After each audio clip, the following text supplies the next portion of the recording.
Okay, Minglava. Jonoro Naga Muda Patia, Apitulu Kusle, Lehemes Anania, Umzola in Pivaria. Jonoru, the water of Bicare, Jonoru, the Ludomale, Udi Janko Ninele, Jonora Suni Bido Pibare, the Jonoru Padi Titalu to Surenia, Jonora da Ludo Kusle, Chinshia Mesude, Chaguda, Jonoru Patiani Bidoleda, Kango Taware, Papilule Suro. General di party titan lu tu sure ludia ludo kusle chishia me sure hanero elu pyatan phu ro mlo ab bu luကျွန်တော်ထင်ပါတယ်ဗျကန့်ကွက်ရတဲ့အဓိကအကြောင်းရင်းကတော့ကျွန်တော်တို့ကဒီတစ်ဖက်မှာလည်းဒီ UCR ထုတ်တဲ့ကျွန်တော် new တွေမှာလည်းဒီခုနပြောတဲ့တက္ကသိုလ်တစ်ခုခုကဘွဲရတဲ့တူ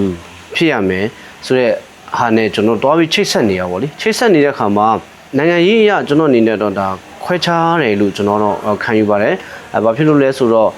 ကျွန်တော်တို့မြန်မာနိုင်ငံမှာကဘွဲရတဲ့အရေးတော့ကလည်းတကယ်လည်းနည်းပါတယ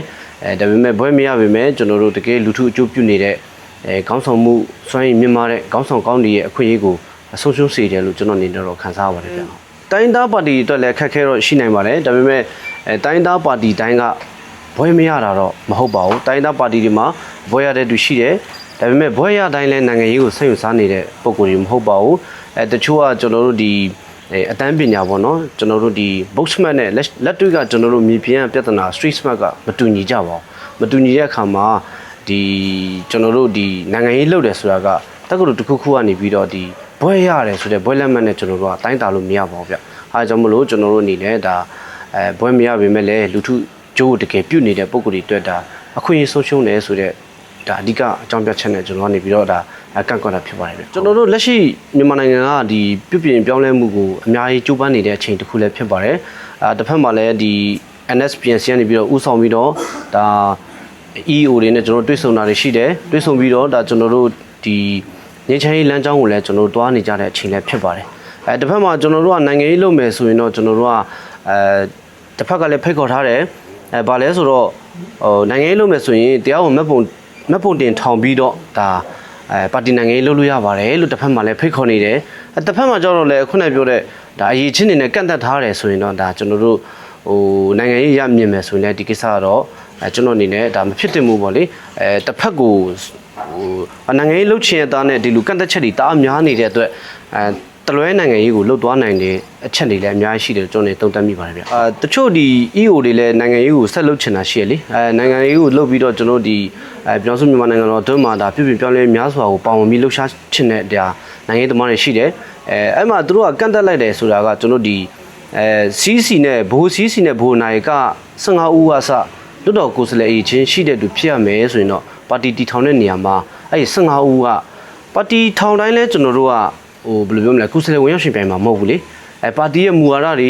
ကျွန်တော်တို့ဒီပါတီရဲ့ဒီလမ်းစဉ်တွေနဲ့ပတ်သက်ပြီးတော့ဒီလွတ်တော်ကုစလေအရေးချင်းရှိတဲ့လွတ်တော်ကုစလေတွေကိုမွေးထုတ်ပေးပြီးတော့ဒါရှင်ပြိုင်ခိုင်းနေတဲ့နိုင်ငံရေးသမားတွေလည်းအများကြီးရှိပါတယ်ဗျဒါကြောင့်မလို့ဒီတခြားကျွန်တော်တို့မြေပေါ်နိုင်ငံရေးလို့ပြောရမှာပေါ့ဗျာအဲ့နိုင်ငံရေးမှာကူပြောင်းပြီးလှုပ်ချင်ကန်ချင်တဲ့နိုင်ငံရေးသမားတွေအတွက်ကျတော့ဒီအချက်ကအဟန့်တာဖြစ်စေတယ်လို့ကျွန်တော်အနေနဲ့သုံးသပ်ပါတယ်ဥပဒေကျမ်းမှာတော့ကလည်းကျွန်တော်တို့ကပြောခဲ့ပါတယ်ဘာလဲဆိုတော့ကျွန်တော်တို့ဖြစ်နေတာကတက္ကသိုလ်တစ်ခုခုကဘွဲရတဲ့သူဆိုတဲ့နေရာရဲ့နောက်ပြီးတော့လွတ်တော်အရေးချင်းရှိတဲ့သူဖြစ်ရမယ်ဆိုတဲ့စကားစုကြောင့်ကျွန်တော်တို့ကဒီညှက်ခုန်နေကြတယ်လို့ကျွန်တော်မြင်တယ်လို့ပြောပါတယ်အဲ့ဒီအစားကျွန်တော်တို့ကဒီလူထုအကျိုးကိုတကယ်ဆောင်ရွက်ပေးနိုင်တဲ့သူအကျင့်စာရိတ္တကောင်းမွန်တဲ့လူစိုက်ဖြစ်တဲ့အဲ့လိုစကားစုတစ်ခုခုနဲ့ကျွန်တော်တို့ကပြတ်ထမ်းမယ်ဆိုရင်တော့ပို့ပြီးတော့ကောင်းမယ်လို့ကျွန်တော်အနေနဲ့အဲ့လိုသုံးသပ်ခဲ့ပါတယ်ဗျအခုတော့မှကျွန်တော်တို့ကဒီဥပဒေကပြတ်ထမ်းဖို့ဒါကျွန်တော်ဆွေးနွေးနေတဲ့အချိန်မှာပဲမပြတ်ထမ်းတင်မှုဆိုတဲ့အချက်တွေအများကြီးထွက်နေကြတာလေကျွန်တော်တို့အခု social media ပေါ်မှာလည်းကျွန်တော်တို့တွေကိုတောက်လျှောက်လဲဒါ interview နေတဲ့လူတွေလည်းအများကြီးရှိတယ်တချို့ကလည်းတချို့ကျတော့ပြောတယ်ဘွဲရတဲ့သူအဲ့လောက်ရှားနေပြီလားဆိုတဲ့လူတွေလည်းအများကြီးရှိပါတယ်ဘွဲရတဲ့သူကတကယ်တော့ပြောမြန်မာနိုင်ငံလူကြီးနဲ့ပတ်သက်ရင်တော့ဘွဲရတဲ့သူကရှားတယ်ဘွဲရတိုင်းလည်းနိုင်ငံရေးကိုစိတ်ဝင်စားနေတာမဟုတ်တဲ့အခါကျွန်တော်ခက်တာပေါ့ဗျာအဲ့တော့နောက်2030မှာကျွန်တော်တို့ကဘယ်လိုပြောမလဲ